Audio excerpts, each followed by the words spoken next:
আমার ছেলেও তো ইনকামাই করে আমার টাকা পয়সা দেয় না, আমার ফ্যামিলি গার্মেন্টসে চাকরি করে। এখন আমি তো চলতে হবে এগুলা বিক্রি করে, আমিও তো শরীরটা ভালো থাকে না, ওষুধ টষুধ খাওয়া লাগে। আমি 25 বছর ধরে, 20 বছর 25 বছর হয় আমি বিক্রি করি। আগে আপনি গুলশান বিক্রি করছি, ঢাকা এয়ারপোর্ট বিক্রি করছি, এরপরে বনানী, এরপরে রাজলক্ষ্মী হাউস বিল্ডিং, এগুলা বিক্রি করছি। আমার বাড়ি বরদুশিয়া। নাম? আমার নাম বাবুল মিয়া। আচ্ছা, আপনি এই ব্যবসাটা শুরু করলেন কিভাবে? এটা শুরু করছি ওই আমার সম্বন্ধী একজন অষ্টম টাকা আসলো, আবার পরে মনে করেন কিনু কাজ টাজ পারে না, তারপরে ওই ম্যাপের কারখানা আছে না, উনায় কইলো যে এই ম্যাপটা বিক্রি করলে চলতে পারবা। তো আমার সম্বন্ধী বিক্রি টিক্রি করে। তা আমি আগে নিজের দেশের মেয়েদের রিক্সা মিস্কা চালাইছি, মির্চি করছি, আর পারি না, অসুস্থ। এই কারণে আমার সম্বন্ধী পেলাম যে আমার নেন, তুমি পারতা না। তখন আমি নেন আমারে, এবার নিচে বলে আমি অষ্টম দিন এই মনে করেন এই ম্যাপ লইয়া বাড়িয়েছি 4-5টা বিক্রি করছি। করার পর হাঁটতে হাঁটতে মানে অনেক কষ্ট, তো কয়েকদিন বিক্রি টিক্রি করে গেছিলাম গা, এরপরে আবার আইসি, সেটা এরপরে আস্তে আস্তে করি।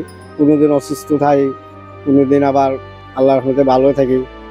তারপরে বিক্রি টিক্রি করে সেটা এরপরে এয়ারপোর্ট থেকে মনে করেন এখানো সাবার আইসি, কারণ আমার খালাতো ভাই তারা আনছে, আনার পরে ওই জায়গায় আইয়া সেরা পড়লে হাওয়াই মিঠাই বেচলাম।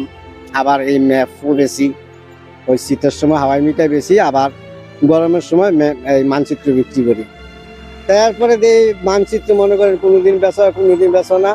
তা আমার ফ্যামিলি মনে করেন গার্মেন্টসের চাকরি টাকরি করে, ওই উচিল্লা মনে করেন আল্লাহর রহমতে একটা উচিল্লা চল্লা টল্লা আছে। আমি নিজে টুকটাক ব্যবসা করি। 2 দিন বেচা হইলে 4 দিন হয় না, 4 দিন বেচা হইলে 5 দিন বেচা হয় না। এই আর কি। প্রথম দিনে ইনকাম কত ছিল?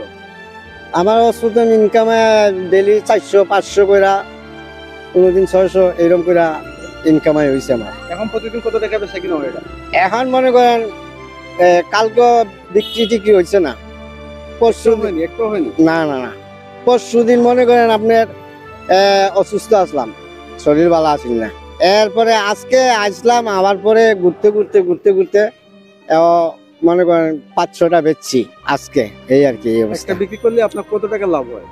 আমার একটা বিক্রি করে মনে করেন যাত্রা যেমন লইতাম পারি, মনে করেন অনেকের তো লইতাম পারলে 40 টাকাও লাভ হয়, আবার 30 টাকাও লাভ হয়, এইরকম আর কি। আবার কোনোটা মনে করেন 50 টাকাও হয়। আপনি জাহাঙ্গীরনগর বিশ্ববিদ্যালয়ে কত বছর ধরে বিক্রি করছেন? আমি জাহাঙ্গীরনগর মনে করেন আজকে 15 বছর দিনা, এইরকম ওইব আইডিয়া আমার। না আল্লাহর মধ্যে কোনো সমস্যা না, এমনি মানাটা না করে করলো, নিজে চলতে হতো। একটু চুপচাপে আইয়া বিক্রি টিক্রি করি, আবার হুন্ডারওয়ালারা কয় এই যাও সরো, তো মনে করেন জায়গা আর কি। তা আবার ফাঁকে আইয়া বিক্রি টিক্রি করি আর কি। এই চলমু কেমন আন্দালে বুঝছেন নি। আমি তার আর কই মামা আমি তো গরিব মানুষ, অন্য চলতে বোধ হয়। আমার ছেলেও তো ইনকামাই করে আমার টাকা পয়সা দেয় না, আমার ফ্যামিলি গার্মেন্টসে চাকরি করে। এখন আমি তো চলতে হবে এগুলা বিক্রি করে, আমিও তো শরীরটা ভালো থাকে না, ওষুধ টষুধ খাওয়া লাগে। এই আর কি কইলে এরপরে আর পরে আর বেশি ইয়া করে না। আপনার সংসারে উপার্জনকারী প্রয়োজন? আমার সংসারে আমার পোলার বউ আর আমি আর আমার পোলা। আগে মেয়ে আছিল, মেয়েও আমার কাছে, মেয়ের জামাইটা একটু ফলাসাফানা করে, দোকানদারি করে, অনেকের পয়সা সেরা মনে করেন, আবার কদিন করে না। তো মনে করেন আমার উপরে একটু চাপ চুপ করে থাকে আর কি, বুঝছেন নি সমস্যাটা আর কি। এটা খুব কষ্ট জীবনযাপন যাচ্ছে। এই আল্লাহর মধ্যে চলতেছি, আল্লাহ চালাইতেছে ভালোই। তারপরেও মনে করেন একটু মানে এই বয়সে মনে করেন বুঝেন না, আমি মেফলিয়া ঘুরি, তারপরেও নিজে মনে করেন একটু চলতে একটু ইয়ে আর কি। ওই আমার ফ্যামিলি গার্মেন্টসে আর কি করে দিকে মনে করেন আল্লাহ একটু টিকাই টাকাইয়া রাখছে, আর নিজেও টুকটাক করি আর কি, বুঝছেন। এই আর কি সমস্যাটা।